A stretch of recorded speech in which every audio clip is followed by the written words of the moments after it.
So I remember first grade, we went to a private school called Messiah Lutheran in Independence, me and both my brothers.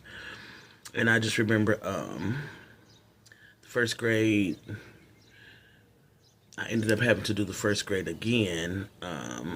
It wasn't because I didn't know what I was doing, it's because um, I think they thought that I was moving too fast.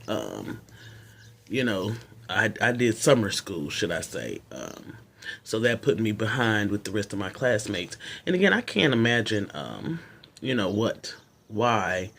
Um, it was as if it seemed like because I held this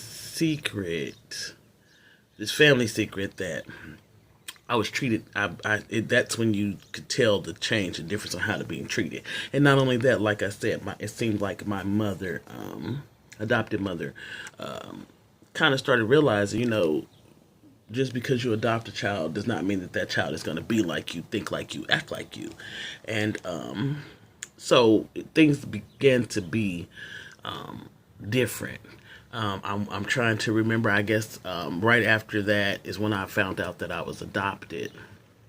She showed me the adoption papers and kind of told me, that my mother didn't, gave me up for adoption, and the gentleman who was overseeing the adoption, not long after the adoption was finalized, he had ended up killing himself. I mean, this is the things that I'm being told.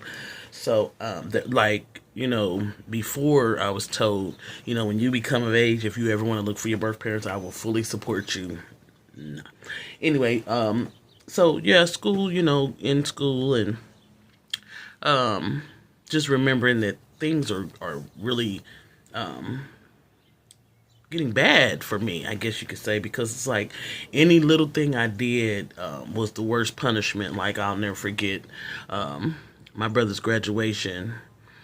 And I guess, I'm tender headed, and I guess I couldn't. She was combing my hair, and I wouldn't sit still, or she kept hitting them kinks.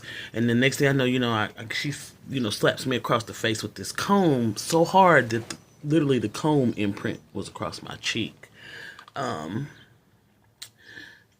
which makes you, as a child, you don't want to, even when you know you're in trouble, you don't want to get in trouble. Therefore, you will lie. You will say, you would try not to admit to doing something because you know that the repercussions of that is just going to be horrible, like worse than any other type of discipline.